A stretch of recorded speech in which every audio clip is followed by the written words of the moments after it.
Hey, my friends. Well, good evening and welcome wherever you're signing in from. So grateful to be here. So let's talk about it. Let's talk about the topic nobody wants to talk about, but everybody talks about, and we don't actually do it. So, any relationship requires a really, really high level of reciprocity, right? Reciprocity means give and take. It means a balance, talking and listening, caring for and being cared for.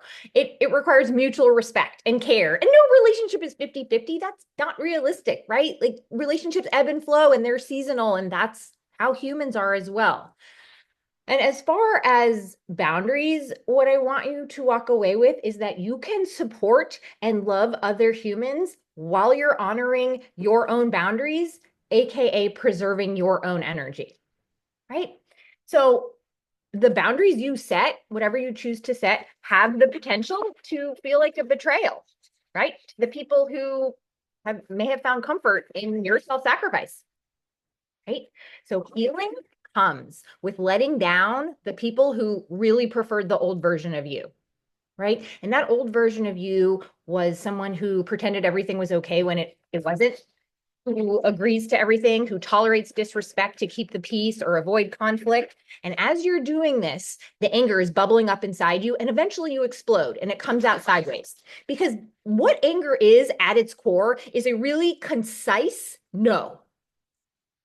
The old version who puts everybody else's needs ahead of your own, who says yes to everyone else when it means saying no to yourself, who doesn't ask for more, who stays small to keep everybody else comfortable. Everybody else's discomfort is never a reflection of you. What it does, it shows that your evolution no longer fits in the box they built for you. Conflict isn't comfortable, but neither is silence. So choose your hard, right? As they say. And avoiding conflict, it doesn't make it disappear. It makes it heavier and quieter. Right? So the work is never about avoiding conflict. That's life. Every relationship is going to trigger you, and there's going to be conflicts all of the time. There are going to be ruptures in relationship. Our work is in the repair. It's learning how to move through it with honesty, with respect, with trust, knowing that you can re-engage when you're ready. Right? But healing says, hey, take a risk because you might be misunderstood. It's a risk to be you. You don't know how anybody's going to respond to you. I get it. I'm a lot. I'm too much for some people, but you know what? Those aren't my people. So I stopped apologizing for taking up too much space, for being a lot. And I leaned into that. And the people who are meant for you will stay. But if the cost of keeping other people happy means abandoning yourself, then that price is too damn high. It's kind of like eggs right now, right? So letting people down because you respect yourself, it doesn't mean you failed them. What it means is you've decided to stop failing yourself. Right? So you go ahead and you set a boundary. And you know what happens? The strength and authenticity of a relationship is now tested. Does the other person respect it or not? Some will. Some people will adjust and your relationship will become stronger. It will become more authentic. It will become more connected. Some people won't, and they will continue to cross your boundary, consciously or subconsciously, directly or indirectly. That's being human. But someone's response to a boundary reflects how much they can deal with a version that they're not used to. Imagine that. Imagine evolving so hard, Elizabeth, that someone has to get to know you again, which is what I said to Elizabeth right before we got on, right? This is going to be a version of you that they're not used to. And what this will show you is their capacity to get in touch with their inner sense of safety that they need to adapt to this change, right? Their inner felt safety, not what they think about safety, how safe they feel, how much can they breathe around this person, how low is their heart rate, how low is their blood pressure, how deeply can they feel safe around you?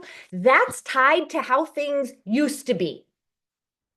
And we get really, really stuck in what is familiar. Familiar doesn't necessarily mean it's good for you or it's effective or it's healthy or it's beneficial. It means it's what we know. It means it's what we go back to because it's comfortable, but comfortable keeps us stuck, right? We choose familiar hell all the time rather than an unfamiliar heaven because it's like, oh, I don't think I want this. I see this with my people in jail. It's like, hey, here's your jail sentence, but I'm going to offer you a space in treatment. They're like, nope, I'm just going to sit in jail. I'm going to do my time. And I'm like, but hey, we've got a treatment. No, I don't want to do it because it would be uncomfortable. And would they be able to tolerate the emotions that come from that discomfort of not knowing where they're going to go or who they're going to be with or what that's going to look like? They know how to live in jail. They know somewhere, a part of them in their brain knows this isn't the best thing for me and I should really go to this treatment. But their body says, no, there's a threat if we do something unsafe, if we do something we don't know. So we're just going to stay where we are because it's familiar, right? You cannot force someone to honor your boundaries, but you can look at how they respond. And then you get to decide, do I want to move forward with this relationship? It's information. It's always information for you. The point of a boundary, it's never to change anybody else's behavior or to convince them of your values or your opinions or your beliefs. It's to advocate for you regardless of how they respond, right?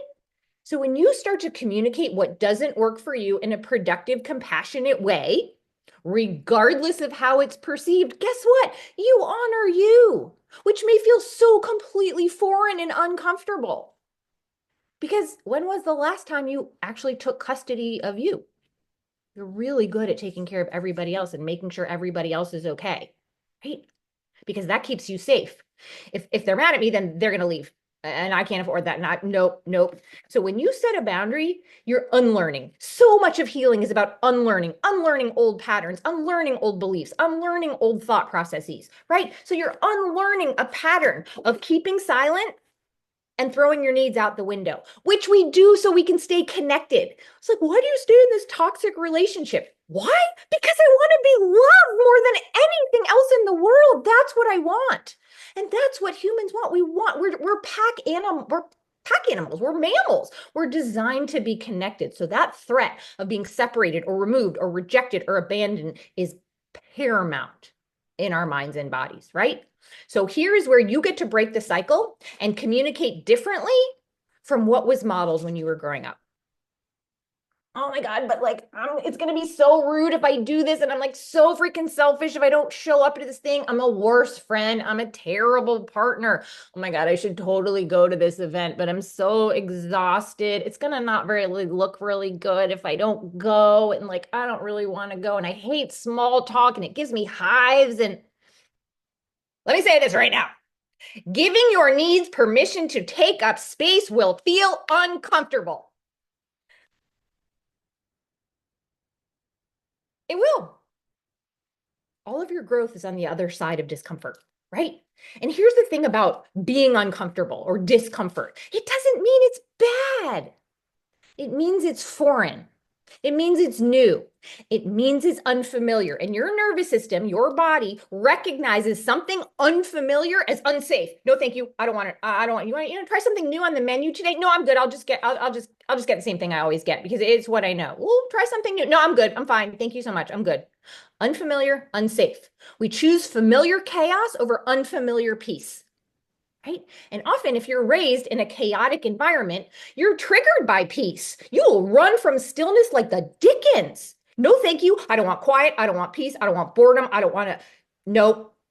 So you'll overthink and overcommit and overfunction, right? We all have needs, every single one of us. Advocating for yours has nothing to do with being demanding. It has nothing to do with being selfish. But we've just put a crappy label on selfishness, right? You can't put yourself first. Oh my God. Well, he would give you the shirt off his back. He's such an amazing person. Yeah, but then he's freezing. Well, she would set herself on fire to keep you warm. Yes, but she's now burned to ashes, right? A boundary is letting other people know this is how you treat me. You treat me. My husband's home. You treat me in ways that don't hurt. I value authentic connection and not codependency, right? And codependency being what I think of me is what you think of me, right? I want an actual, honest, transparent connection, right? Oh, it's fine. It's fine. It doesn't really bother me. No, it's totally fine. Whatever's fine. It's not a big deal. I don't care. It's fine. It's fine. Is it? Is it fine? Really? Oh, sorry for existing. Sorry. No, it's fine. It's fine. Don't worry. It's fine. Sorry, you suck. Right? Okay, ask yourself this. Am I putting my needs on hold and I'm letting things go, which isn't even really a thing if you're looking at the kind of trauma therapy we do. It's not about letting things go. That's not how the body works. Your body will always remember. That's why it's there to keep you safe. Why you can like hear a song from 20 years ago and you're like, oh my God, total pit in my stomach. I remember the song from where I was and I was ripping and running and I was doing this and oh my gosh, right? That's what your body's designed to do. It's designed to keep you safe. So it's not about letting it go. It's about widening your capacity to hold space for all. So am I putting my needs on hold and letting things go because of my values and what's really important to me? Or because I desperately want to avoid being uncomfortable? Meaning, I want to avoid conflict. I want to avoid rejection. I want to avoid judgment. I want to avoid sitting in the emotions that are so hard because that's what this is. This isn't necessarily about avoiding a boundary. It's like making a wrong decision or making a mistake. It's not about that. Oh, what do you want for dinner? Whatever you want is fine. And they're like, okay, great, let's get Chinese. And you're like, okay, that sounds great. And you're like, I don't want Chinese. I hate Chinese. But that fear that you might make that wrong decision and say, you know what, I really want pizza tonight. I don't feel like Chinese. They're going to be mad. They're not going to love you. They're going to leave because you didn't do what was best for them. So you suffer through and you eat the Chinese and maybe you get the trots because you ate too much Chinese and you knew all along that this wasn't the best thing for you. And here you are saying, yeah, it's fine. Everything's fine. And meanwhile, you're imploding, right? That's what feels intolerable, is sitting with the hard emotions because a child can only regulate an emotion they are allowed to feel. So if they aren't allowed to feel anger, hurt, sadness, whatever, regret, you're not going to be able to regulate it. You have to learn how to do this, which means you're unlearning patterns. And this is a big one. This is a big one for me too. Oh my God, they're going to be mad. They're going to be mad. They're going to be so mad at me. They're going to hate me. They're going to leave me. I'm going to be homeless. Oh my God, this is never going to work. Oh my gosh, I can't. It'll be fine. It'll be fine because nothing is worth somebody being mad at me or like not talking to me or shutting me out or, oh, they might be. And an emotionally mature person will tell you, right? Their response isn't up to you. And they are absolutely 100% allowed to have a reaction to your boundaries. They're allowed to have a reaction. Your job isn't to figure out why they did what they did or said what they said. Your job is to figure out how what they said or did affected you. How did it impact you? What emotions came up for me? Because otherwise you will get stuck in the incessant loop of why did they do this? Why aren't I a priority? Why aren't they treating me the way I would treat them? I would never do this. Why are they, why? And all of that energy and all of that intentionality is directed toward them. But if you flip that and you say, hey, how did what they do impact me and what emotions came up for me? That allows you to meet your needs. And it shifts that focus to where it belongs, which is you, which may seem foreign because, oh my gosh, what if you actually took care of self? Food for thought. Boundaries don't ruin relationships. People who don't respect boundaries do. Boundaries actually protect relationships.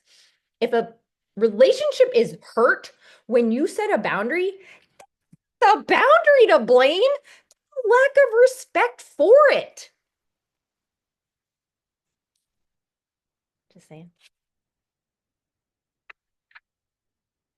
When you have people in your life that you can breathe around, that you can show up as your most authentic self, that you don't have to clean your house for, that can swing by and say, hey, and then leave, and you don't feel guilty like you said something wrong or did something wrong or whatever. When you have those people in your life, your limits will not be considered a burden, right? How valid your needs are is not dependent on whether somebody agrees with them. Again, our fear is the discomfort of sitting with those emotions, right? So as you begin to draw your edges, right? And I can only speak for myself, it felt like a complete shock to my system. It was like a gut punch. It's like, sorry, I can't do this right now. I really, really want to, but I don't have the energy. I don't have the bandwidth. It's too much for me. And if I don't show up for me, I definitely can't show up for you. It physically hurt. And it was like, I'm sitting there like, oh, but I need to text back. I need to undo this. I need to apologize. I need to fix this. Oh my God, but they're going to hate me and they're going to be mad. And I did sit with it. You're not selfish and you're not doing anything wrong. What's happening is this is feedback from your body feeling something totally unfamiliar. And all it wants to do is keep you safe because it wants to keep you connected because that's what it knows how to do. It's unfamiliar, so it's registered as unsafe. No, unsafe. No, stay connected, keep the peace, avoid conflict. Don't get them mad because then they're going to leave and you don't know how to take care of yourself and you can't manage this world all alone. You don't even know how to manage life. So no, do whatever you need to do. Right? Saying no, it doesn't have to mean you dislike a person.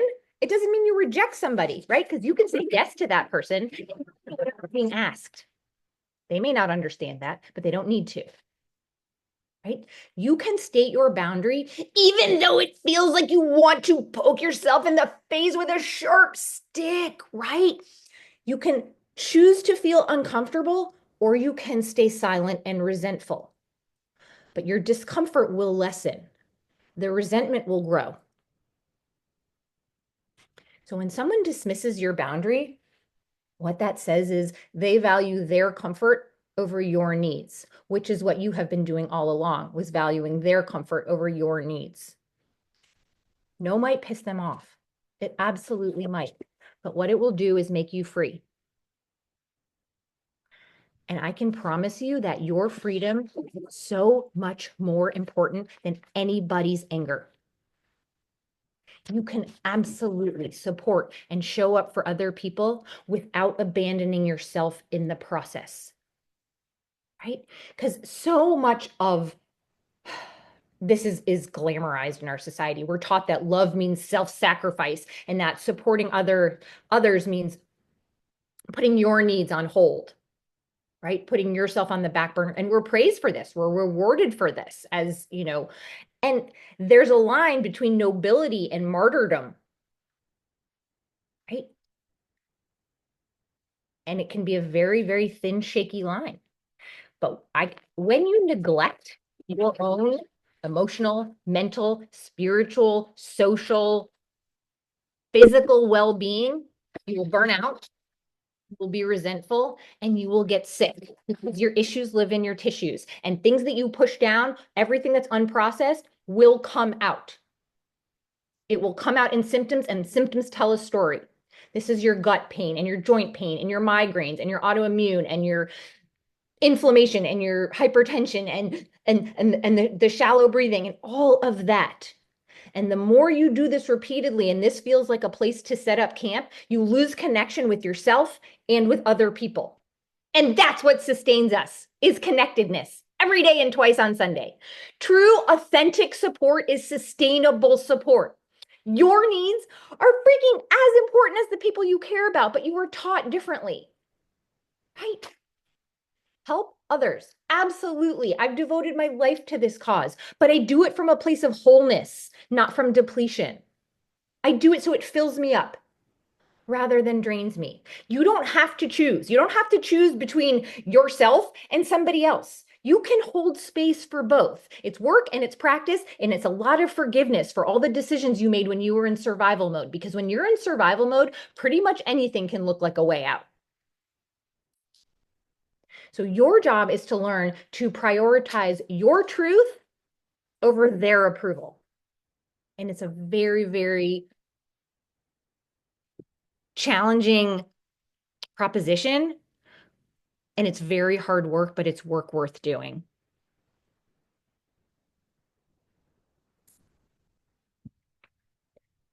So I've left time for, I'd say Q&A, but it can be whatever you want. It can be a safe space. It can be whatever you need right now.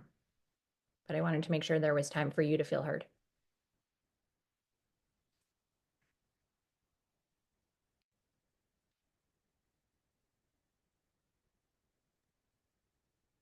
I just wanted to say thank you, Kat, because I think for myself, boundaries is something that I definitely struggle with.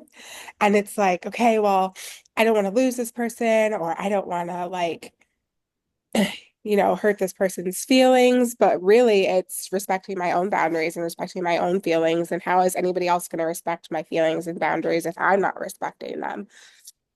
So, 100%. love this. I was literally struggling with this week, like How so? going back and forth. And I still like, I'm like, a message I got a couple days ago, and I'm like, I should respond, but I shouldn't, but I should, but I shouldn't.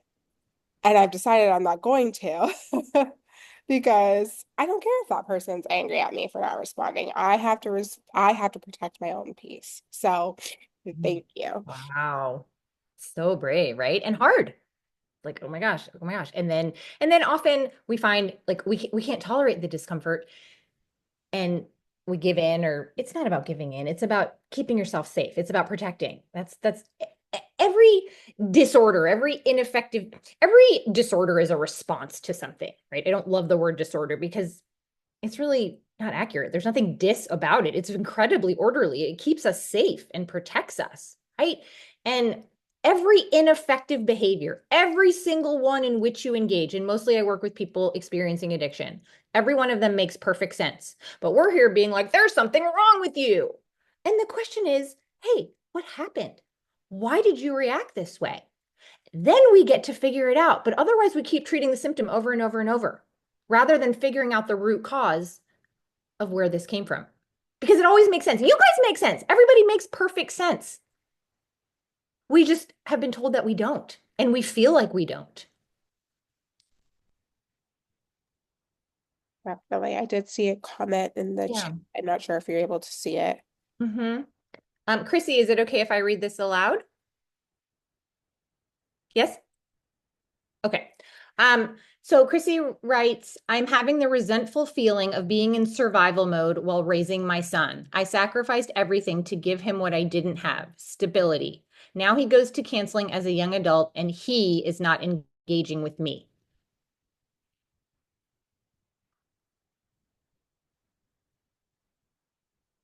Do you feel safe saying more about that? Did you I can't hear you though. I don't know if you're on it's mm-mm. You weren't on mute, but for some reason the sound is off. Can anybody else hear her or is it just me? Oh,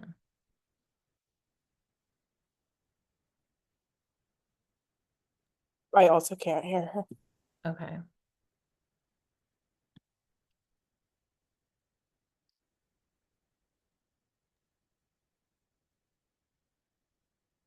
You're unmuted, but I think I don't think we can hear you.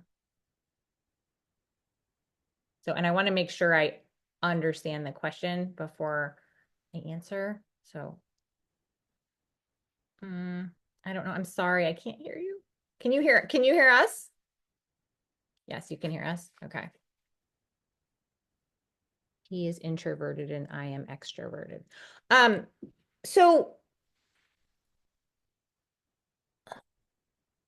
I I'm hesitant to answer. I'm hesitating because I feel like I don't have the clarity I need. I don't have all the information I need to give you a productive answer. And it sounds like it's a really important question. And if there's any way you can figure out the sound thing, that would be amazing. I think I am the codependent one. Okay, so what does codependent mean? Does anybody know? Because we use the word all. Kelly knows. Oh yes, Kelly. Why don't you tell us what it means? Because I know you know. That's my girl. You're on mute, girl.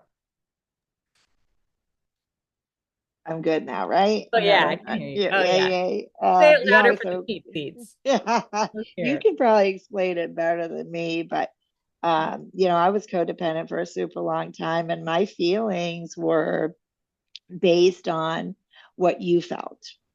If you were angry or sad or this or that, like I would that would be my day, and yeah, it's almost like some of the things you said about boundaries, oh, where do you want to eat? Yeah, wherever you want to eat. okay, even if you don't like it, just kind of like, yeah, very codependent in relationships, not with my children though. So that may be a little different. I suppose in some ways it is. So thumbs up from Chrissy. Yes. Elizabeth wrote, deriving our value from our status as a wife, mother, daughter, employee, etc. Right? So yes, our worth is based on how we are seen. And part of what happens is you come into this world and you are glorious and beautiful and amazing and worthy because that's how you're made. But somewhere along the way, you are told that who you are is dependent on what you do or what you don't do or how you look or how you perform or don't perform or what grades you get or what clothes you wear or how fat you are or how thin you, all of that, right? Your worth has nothing to do with any of that, but it gets so intimately connected that we can't separate that.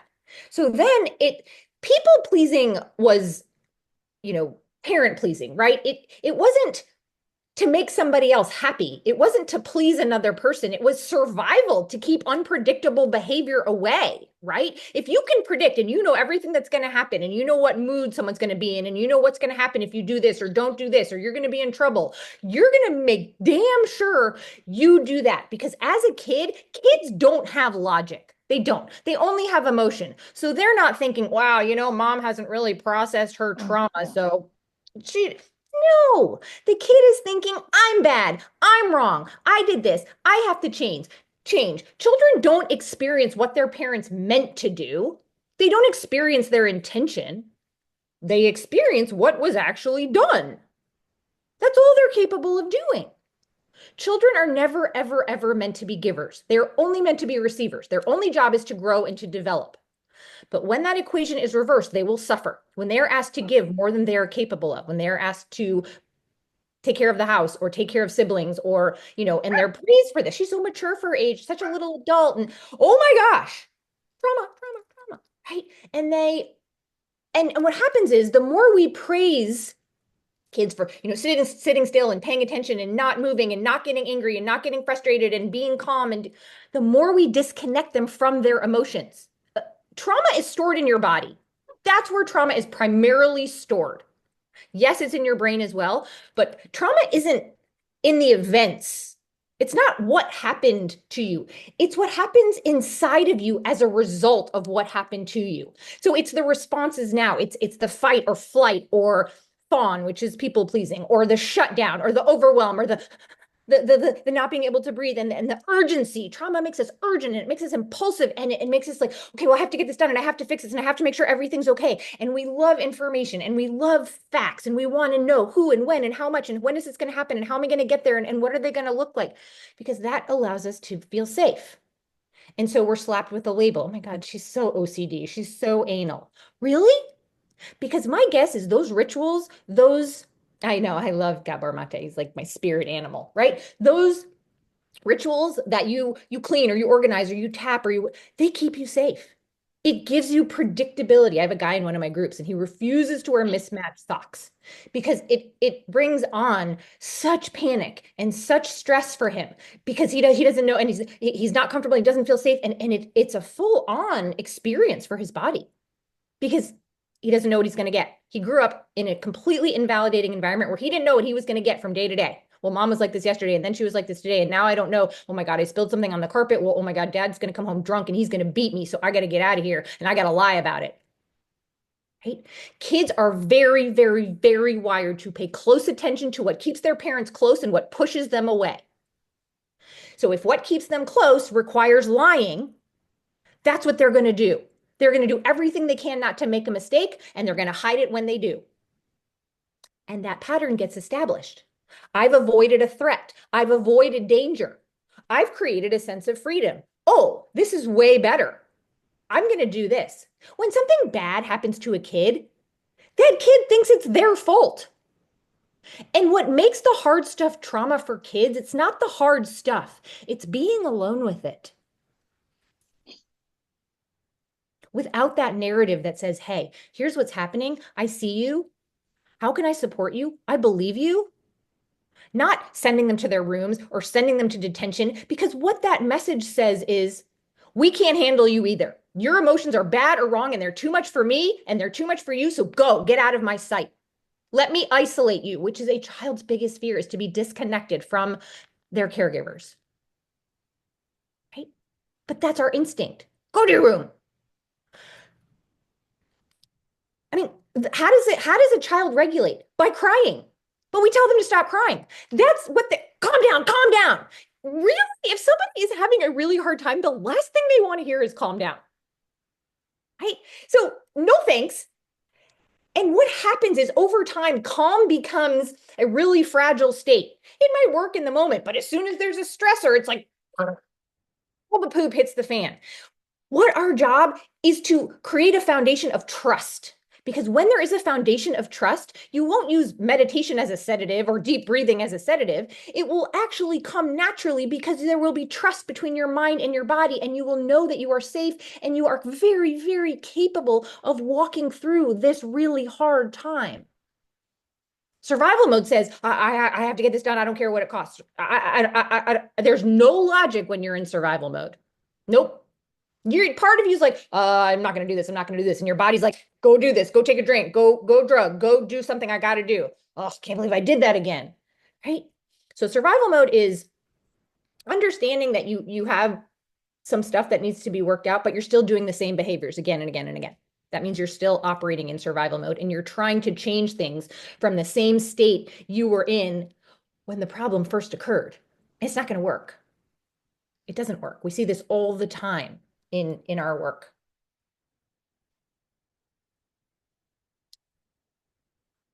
You can't self-care your way out of a life that's not in alignment. Right? Because what you're doing is soothing your anxiety just enough to stay functioning in your already stressful life, right? If you think about meditation, meditation was originally designed as a wisdom practice. It was there to say, hey, here's some uncomfortable truths. Let me encourage you to recognize how you find contentment as a path to freedom. But it turns into like a pacifier for discomfort, right? So we soothe our fear, we soothe the discomfort, we soothe the truth. And so it helps us tolerate the situation, but we don't actually transform it, right? So if your spiritual practice, whatever you're doing, your body practice, whatever you're doing, if it only helps you the discomfort, then it's not a practice. It's a calming agent, right? Real transformation doesn't start by trying to feel better. It starts by trusting yourself and trying to see with as much clarity as you can. Right? Anxiety, pain, frustration, fear, loneliness, rejection. They're not things to soothe. They're very important messages that say, hey, something important here is still hurting. Something important here needs attention. They're signals that say, hey, wake up. Let me alert you. There's a threat here. This has happened before and we don't feel safe.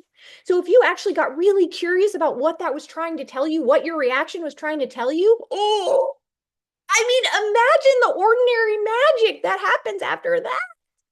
Hell, I'm living proof of that. I shouldn't be alive. I spent most of my life half dead. My life was organized by pain. I couldn't figure out a way how to let it out of the dark. I had no idea. But then I realized I couldn't do it by myself. None of us can. We can't heal in isolation. It doesn't work. We're designed to get help from other people. It's required of us. A baby comes into the world and that baby cries and cries and cries. That baby will die without another human. It literally cannot survive without another human there.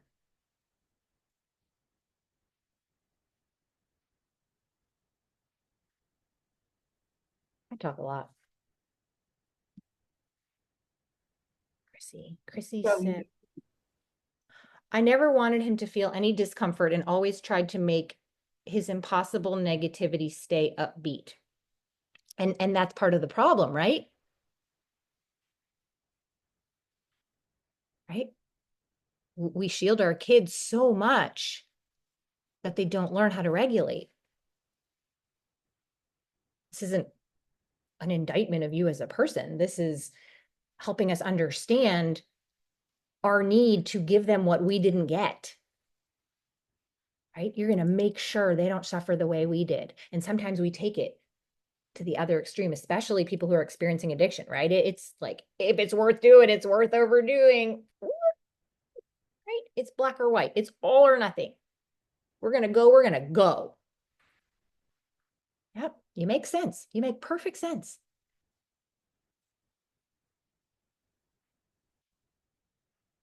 But if you feel shame about your trauma, that's not coming from your trauma. That's coming from your environment.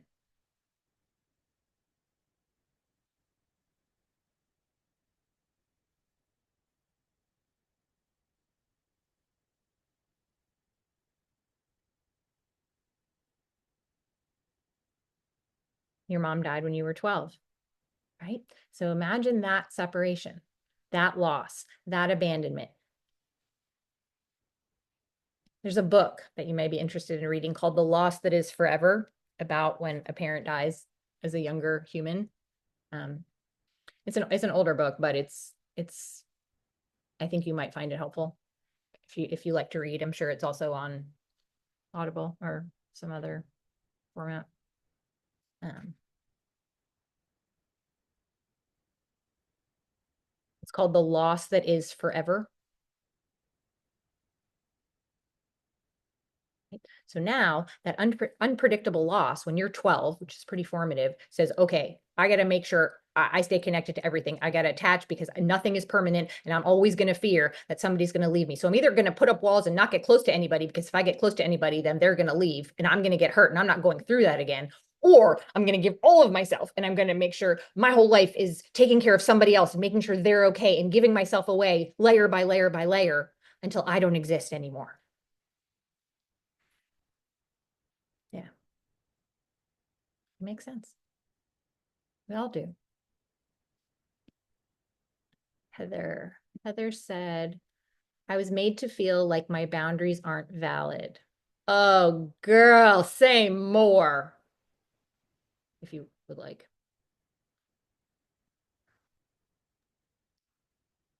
Heather, are you able to say more about that?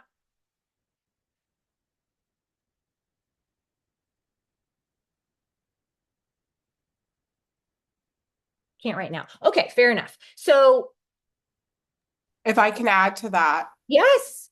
I Yes. totally relate. And especially I noticed it when, after having a baby, it was like I would try to set boundaries of like, hey, I don't want you to do that with her, or can you not kiss her? And it would be like, wow. I find it more with my family. Well, we kissed you and we're her family. So, or clearly, like we can't love her. And so I would be made to feel bad about it. Like, okay, like, but also I want to be able to set these boundaries. I don't want my kid getting sick. I don't want her having too much screen time. So like the guilt that comes with that. So 100%. Like I know when and some people are pregnant and people just come up and like put their hands on the belly and people are like, "Oh my gosh, like who does that?" And it's very hard to say. I get a lot of people comment on my body. Oh my God, you are so thin. How do you stay so thin? Oh my God, you look so skinny. Are you eating? Like, when is it ever okay to comment on somebody else's body? Right. And it's like, hey, you know what? I have a terminal illness and I'm dying, so I can't keep any food down. I'm not gonna say that, but there's that thought in my head, and I'm not the author of my thoughts. So it's like sometimes I'm like, because I'm afraid that if I say, you know what, that makes me uncomfortable, and you say that, they're never going to talk to me again, and I need to stay connected to this person because what if I need this person and I work with this person and then she's going to go and say, oh my God, Kathryn's such a bitch and she said this, and it's like all of those fears that come from, oh my gosh, right? So I completely understand what you're saying. Um, and if you find that you are around people who make you feel unsafe, those are not your people because there's nothing wrong with your boundaries. Again, it's not the boundary that ruins the relationship, it's when they're not respected. And the people who don't like them are the people who benefited from them, from you not having any, right? Or whatever that quote is, something along those lines. So Barbara said, how can we start setting boundaries for ourselves with ourselves? Oh, yeah.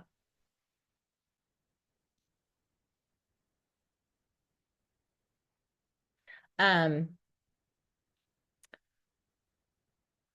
Okay, so I really want to make sure I answer this question intentionally. Um,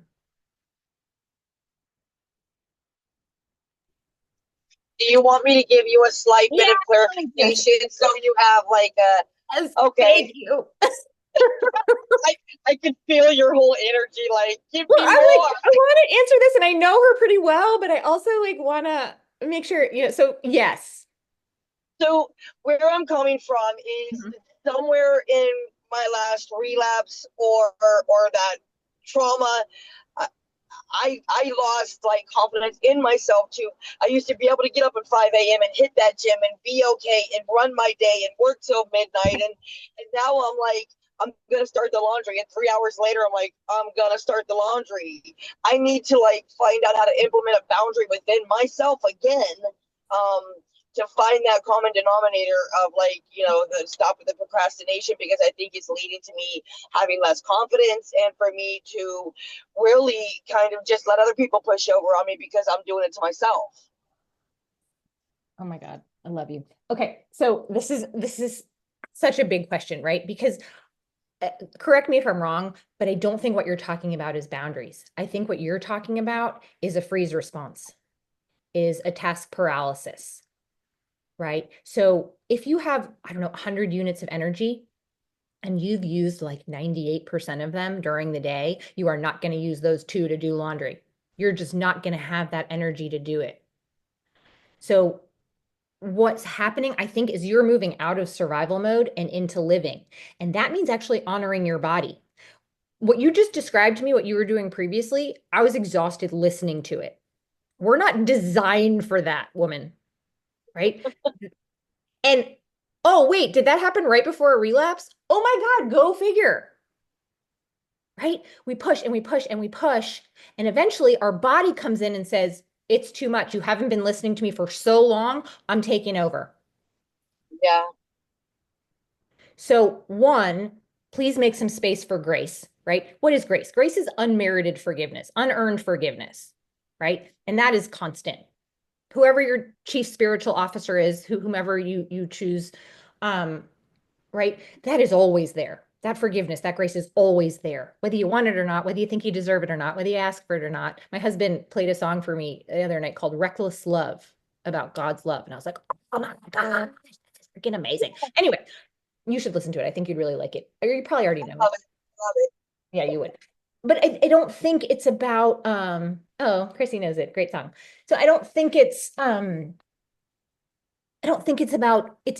about discipline or willpower or that you're lazy. I think you're actually learning to honor what you need, and rest has become this terrible word that says you are lazy and unproductive, when actually it's the most important thing you can do. When you rest, then you will have more energy to do the laundry. But if you're feeling like all of those things are overwhelming, then you have to ask yourself, where's the energy being spent? And Yeah.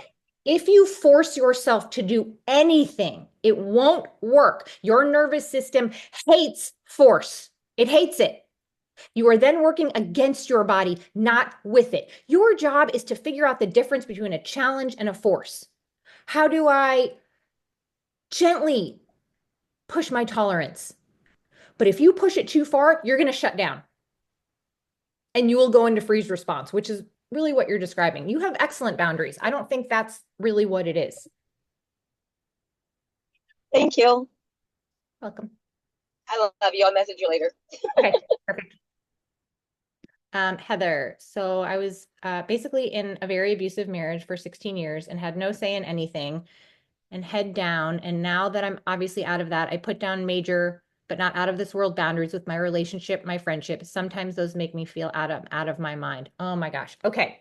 This is a really important piece. And so I am what's called a somatic practitioner, and soma, the word soma means body. And so I am so anybody who's read The Body Keeps the Score or Gabor Mate knows that we carry trauma primarily in our body. So I work with nervous system regulation. That's what I do, because I fully believe that that is how we heal. We're bottom up beings, right? So part of what happens is when you feel crazy, when you feel like this is spinning and this is going and this is going, that is because that is what kept you safe for so long. If you were in your body, you would have to feel, because your emotions are mostly in your body. So if this is like, oh my God, I have to cut my head off, like I cannot take this. We have like 70,000 thoughts a day, give or take, probably more if you're me, but whatever. Like we have a lot of thoughts a day. And so what happens is though, we keep our foundation of safety in our brain, and it's meant to be in our body. And so, Heather, part of this is, what I like to say is when you're losing your mind, find your body. Because the foundation of trust, the foundation of safety needs to be in your body. So that's practicing honoring what it actually needs. Look at your relationship with food. It is one of the biggest indicators. Right? What does that look like? It gives you so much information. And part of coming out of that feeling like I'm losing my mind, that is honoring your body. And I mean, like, do you even know when you're hungry? Do you know when you're full? Do you know what you like? Do you know what you don't like? Think of something you love to do. I don't know. Maybe it's fishing or hiking or walking on the beach or painting or singing or I don't know, right? So when you're doing that, you are living consciously. And if you are doing something you love, the kind of like thing that makes you forget to check your phone, not you, Neil, but for other people, right? Then this is quieter. This is much softer because you are present, because you are conscious, and you are in your body. It's like when you see someone on the street that you love and you haven't seen them, and you're like, oh, there's that person. I'm so happy, and I will dance toward you and embrace you with all the light and love I have in my heart. Versus maybe you see someone you're not super fond of, and you, like I did this morning, I didn't want to see my neighbor, so I turned around and went the other way because my stomach was like, oh, oh, oh, alert, alert, not a safe space, right? But that wasn't my brain. It was my body first indicating and then coming to my brain. But when your body is out of alignment, when it is all like, and you're in survival mode, there's no logic here. And this is where we do and say things we regret, where we make decisions we wish we hadn't made later. Does this make sense? I hope. Yes, it does. Okay. Oh, good. Hi. I Yay. saw I was getting ready for a meeting. No, no, no. I'm grateful to see you and hear you. I want you to feel heard and seen. And this is a lot to carry, and this is a lot of trauma. So again, Yeah. trauma is how it shows up in our life today, right? It's that pit in our stomach or that stress response or that Right. right. And I would say the same thing to Barbara, right? There's something coming up that says this is not a safe space right now, because I'm guessing maybe if you don't go to the gym anymore, because your body's like, oh my God, we are not going back there. Do you remember what you were like when you were back there? We're not going back in that same space. No, no, no. I'm going to protect you and I'm going to make you exhausted. And so you're going to rest. So you're not going to be able to go. It is brilliant, but it doesn't care if you're happy. It only cares if you're safe. And here's the other piece about that. Let me just say this. So your brain, which is amazing and brilliant, it's responsible for all of your cognitive stuff, right? So you're talking and all of your thoughts and all your mental activity, right? So that's here. Over here is your body. It doesn't understand your language at all, right? So let's say you love affirmations. So you're doing affirmations and every day you're like, I am amazing and I am glorious and I can do this and I've got this. And 6 months later, you're like, I don't feel different at all. I don't feel any better. Okay, here's why. Because your body doesn't understand words and language. So if these are not connected, your mind and your body are not aligned, it's not really going to make any difference. This is why I never encourage anybody to force gratitude. If you're like making out a list every day and you're like, I'm grateful for this, I'm grateful for this. You can't force gratitude, because if you don't feel safe, it won't work. Our job is to nurture safety first, because then it will follow. Well, at least I'm safe, and at least yeah. And this is really hard right now. Right? You're honoring whatever is exactly as it is. And you know that you have the ability to move through this. You can handle this experience and not let it throw you into complete emotional chaos. I have the ability to walk through this. It may not feel so good, but I know on the other side, my tolerance is going to build for this. But if you're at the point where you're forcing it, it's not going to work. If you're trying to feel everything all at once, you'll black out. It doesn't work. Oh, no pain, no gain. Nope, that's not how we're designed to function. Abuse does exactly what it's intended. It steals safety and agency from the mind and body. Chrissy, no wonder the gratitude journal isn't working. Yeah, that's exactly right. Right? I'm not saying I don't love gratitude. I love gratitude. But if you're trying to force it and you're trying to trick yourself into feeling grateful or trick yourself into feeling safe, your body is the biggest truth teller you will ever meet. It has all the wisdom in the world, and it is absolutely incapable of lying to you. Your body will never lie to you, ever. It will always tell you exactly what it needs. But when you're disconnected, you don't have the ability to hear it.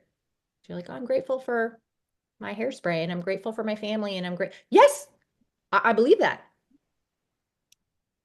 But it's not authentic, and it's if it's not coming from a foundation of safety. Right?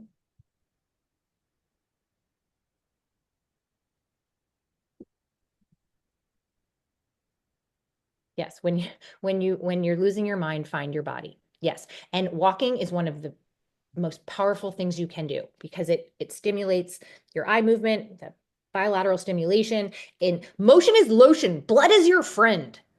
I walk my dog every morning, right? And that walk, it's a reset. It's a chance to, right? Trauma is processed through movement. But, as kids, you're like, sit still and pay attention and don't get up out of your seat. And oh my gosh, we are humans. We're designed to move.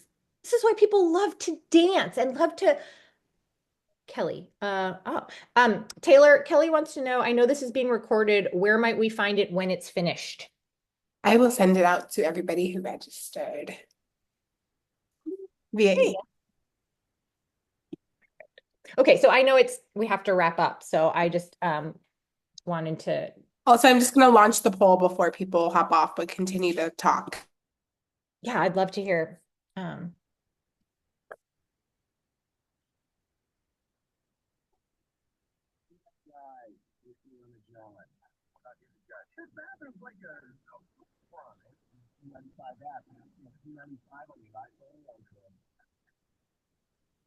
I can't do two things at once. So can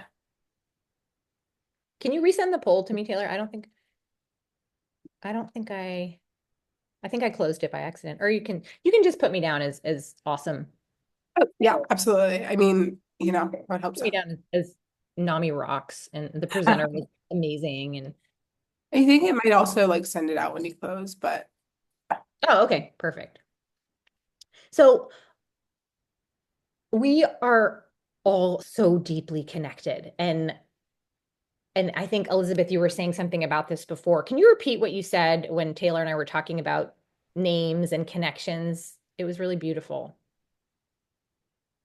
I was saying how I believe that synchronicities, like if you share a birthday with somebody, or if you share they have the same first and last name or things like that, I think mean that the people are part of your soul family.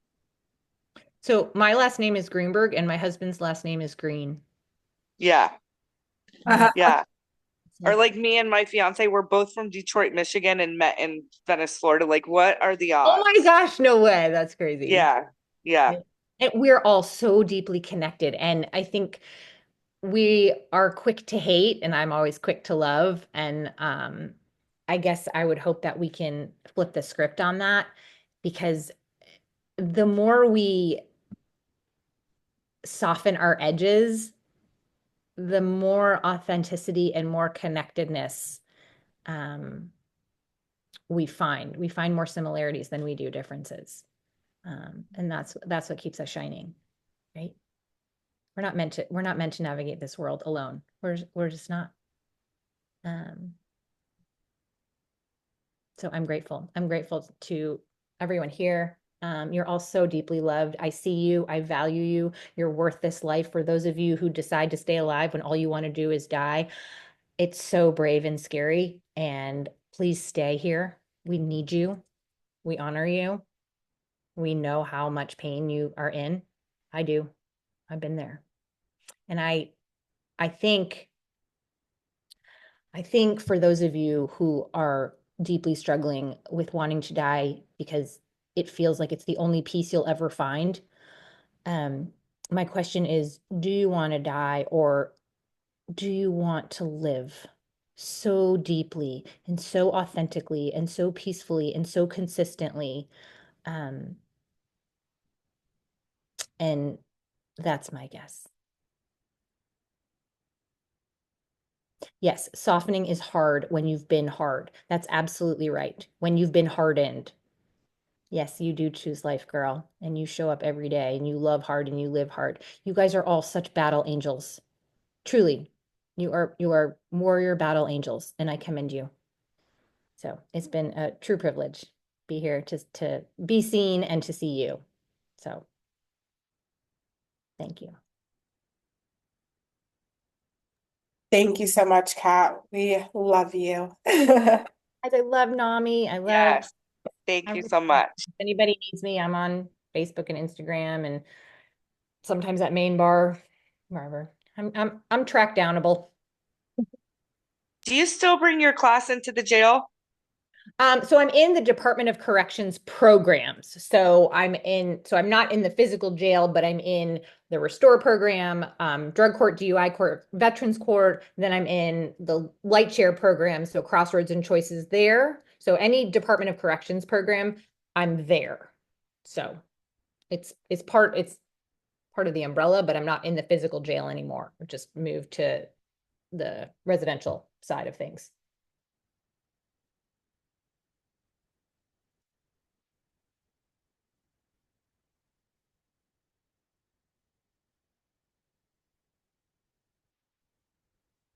Thank you for willing to be vulnerable.